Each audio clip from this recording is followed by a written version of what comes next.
네, 3월 26일 수요일 기도로 돕는 그 사랑 매일 묵상 오늘의 시편 105편 16절에서 22절입니다.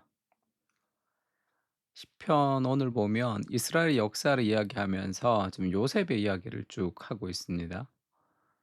그 17절을 한번 보면 그가 한 사람을 앞서 보내셨으며 요셉이 종으로 팔렸도다. 그 요셉이 종으로 팔리는 개인사, 개인의 그런 고통스러운 역사, 그러나 그것이 단순한 개인의 고통스러운 역사로 끝나지 않고 하나님이 그를 앞서 보내시는 그 개인의 고통의 역사가 하나님의 긴 역사 속에서 의미가 있다. 지금 그렇게 이야기하고 있습니다. 그래서 오늘은 그가 한 사람을 앞서 보내셨으며라는 제목으로 말씀을 좀 나누려고 합니다. 말씀이 그를 단련하였도다. 그렇게 표현이 있죠. 그가 또 그 땅에 기근이 들게 하사 그들이 의지하고 있는 양식을 다 끊으셨도다. 그 기근이 있을 때 이제 그 이스라엘이 애굽으로 내려가는 그런 스토리, 그리고 다시 400년 뒤에 출애굽하는 그 큰 하나님의 긴 역사 속에 한 가정의 아픔의 스토리가 그게 다 사용되는 거죠.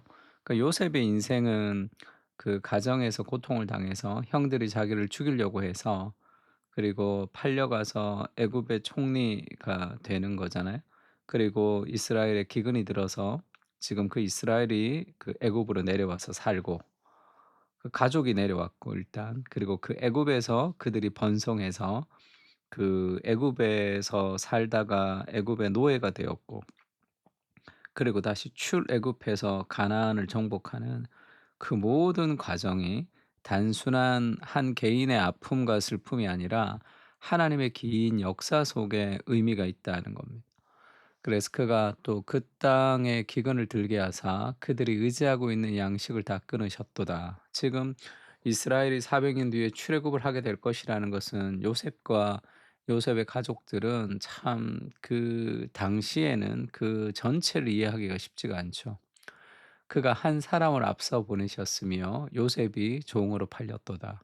요셉이 종으로 팔리는 그 작은 삶의 사건이 하나님의 구속의 역사에 어떤 중요한 의미가 담기는 거죠. 그 당시에 요셉이 몰랐겠지만 그의 발은 차고를 차고 착고를 차고 그의 몸은 쇠사슬에 매였으니, 그러니까 감옥에서 이렇게 둥그렇게 발에 차는 것을 착고라 그럽니다.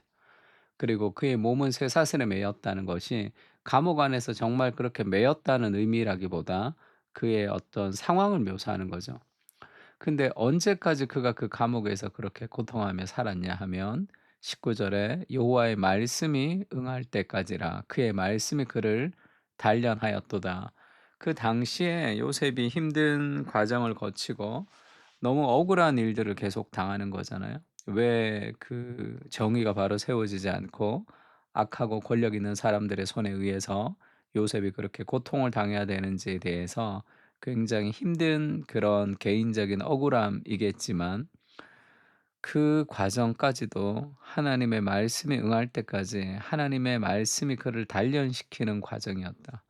그가 늘 하나님의 말씀을 묵상하고 하나님의 말씀 안에서 그가 성장하는 시간이었다. 그렇게 이야기합니다. 그러니까 우리 인생에 약할 때, 그리고 우리 인생에 어려울 때 그 모든 과정이 하나님의 역사의 후퇴가 아니라 하나님의 역사는 계속 그것을 통해서도 계속 전진하고 있는, 우리의 약함을 통해서 하나님이 일하시는 거죠. 그러니까 요셉이 마지막에 그 형들에게 그렇게 얘기하죠. 두려워하지 마십시오. 내가 하나님을 대신하리이까. 당신들은 나를 해하려 하였으나 그 고통과 어려움이 있었지만 하나님은 그것을 선으로 바꾸사, 하나님이 그것을 선으로 바꾸신 분이시죠. 인간의 악이 넘치는 세상 속에 있지만 오늘과 같이 많은 백성의 생명을 구원하게 하시려 하셨나니, 결국은 하나님의 역사가 더 아름답게 진전되는 그 일들에 하나님이 그 악까지도, 악인의 악까지도 하나님이 사용하셔서 하나님의 주권을 이루어 가시는 분이시다 얘기합니다. 그러니까 당신들은 두려워하지 마소서. 내가 당신들과 당신들의 자녀를 기르리이다 하고 그들을 간곡한 말로 위로하였더라. 단순히 개인의 아픔 그리고 어떤 개인의 그 절망, 개인의 분노가 아니라 그것이 하나님의 관점 안에서 자기의 인생이 재해석될 때 그 모든 것을 용서할 수 있는 힘도 거기서 생기는 거겠죠. 예수님의 인생도 마찬가지입니다. 예수님이 연약하게 십자가에 못 박혀 죽었지만 하나님께서 사망의 고통에서 풀어 살리셨으니 그가 사망에 매여 있을 수 없었음이라. 그러니까 예수님의 십자가도 당시에는 고통스럽고 억울하고 힘들고 뭔가 악이 승리하는 것 같고 선이 실패하는 것 같지만 하나님의 궁극적인 역사가 그렇게 놔두지 않죠. 하나님은 인간의 악이 판을 치는 세상의 한가운데서도 하나님의 주권적인 하나님의 역사가 계속 이어져 가고 있습니다. 그것에 대한 신뢰를 하지 못할 때 지금 이 땅에 일어나는 그런 여러 가지 하나의 현상들에 우리가 막 분노 가운데 불타버리거나 그리고 완전히 낙심하거나 뭐 그렇게 막 데모로 끝이 나거나 그럴 수 있습니다. 힘들어도 하나님의 주권에 대한 소망을 가질 때 우리가 더 경건하고 정직하게 오늘의 삶을 살아갈 수 있는 거죠. 그러니까 더 크신 하나님의 일하심, 우리가 보기에 실패 같은 그 일도 하나님이 결국 승리하게 하시는 분이심을 신뢰하는 겁니다. 그 예수님의 인생도 자기를 비워서 종의 형체를 가지사 사람과 같이 되었고 사람의 모양으로 나타나사 자기를 낮추시고 죽기까지 복종하셔서 십자가에 죽으시는 그 처절한 죽음과 연약함과 그 실패가 결국 승리하게 하는 거죠. 이러므로 하나님이 그를 지극히 높여 모든 이름 위에 뛰어난 이름을 주사 하늘에 있는 자들과 땅에 있는 자들과 땅 아래에 있는 자들로 모든 무릎을 예수의 이름에 꿇게 하시고 그리스도의 낮아지심, 그리스도의 연약하심, 그리스도의 실패하심, 그리스도의 죽으심이 모든 왕의 왕이 되는 그 하늘의 그 하나님의 그런 능력의 드라마, 하나님의 비밀스러운 드라마라고 해야 될까요? 모든 입으로 예수 그리스도를 주라 시인하여 하나님 아버지께 영광을 돌리게 하셨느니라. 내가 높아지고 내가 더 성장하고 내가 더 높은 자리를 차지하려고 노력하는 것이 아니라 십자가에서 죽으셨는데 가장 높은 주님의 주, 만유의 주로 하나님께서 인도하셨다. 그렇게 얘기하는 거죠. 이것이 신앙의 비밀이죠. 그리고 오늘의 실패를 해석할 수 있는 힘이 됩니다. 그러니까 더 크신 하나님의 손길이 있다는 걸 알아야 되는 거죠.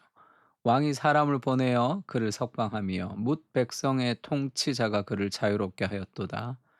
그를 그의 집의 주관자로 삼아 그의 모든 소유를 관리하게 하고 그의 뜻대로 모든 신하를 다스리며 그의 지혜로 장로들을 교훈하게 하였도다.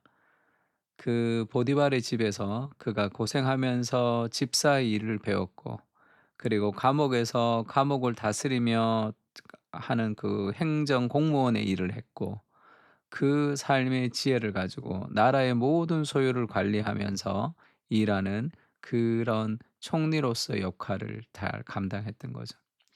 내가 오늘 이루어지는 하찮은 삶의 무엇을 통해서도 하나님이 일하고 계시다는 것을 알 수 있습니다. 뭐 그 당시에는 그걸 잘 몰랐겠죠. 그러나 그렇게 힘든 상황, 또 어려운 상황, 우리가 약한 상황 속에서도 낙심하지 않고 하나님이 내게 주신 하루하루를 살아가는 거죠. 그것이 하나님의 역사를 경험할 수 있는 귀한 일입니다. 바울이 그렇게 얘기하죠. 육체에 가시가 있어서 그것이 떠나가기를 3번 주께 간구했습니다. 근데 내 은혜가 내게 족하다. 너의 능력이 약한 데서 온전하여진다. 그러므로 도리어 크게 기뻐함으로 나의 약한 것들에 대해서 자랑하리니 이는 그리스도의 능력이 내게 머물게 하려 함이라. 그러므로 내가 그리스도를 위하여 약한 것들과 능욕과 궁핍과 박해와 곤고를 기뻐하노니 이는 내가 약한 그때에 강함이라. 우리가 약할 그때에 강한 것. 하나님의 역사가 오늘의 내 삶의 실패 속에서도 진행되고 있다는 것, 그것을 좀 신뢰하는 믿음이 필요합니다. 우리의 연약함까지도 사용하시는 주님, 내 삶보다 더 크신 하나님의 계획이 오늘도 내 삶에 흐르고 있음을 기억하며 안정감 가운데 믿음으로 전진할 수 있도록 은혜를 부어 주시옵소서. 약할 때 온전해지는 주님의 비밀을 기억하게 하시고 자랑하지 않고 낙심하지 않고 믿음으로 오늘을 살아가게 하여 주시옵소서. 아멘. 우리 시편을 가지고 다 같이 기도했으면 좋겠습니다. 기도하겠습니다.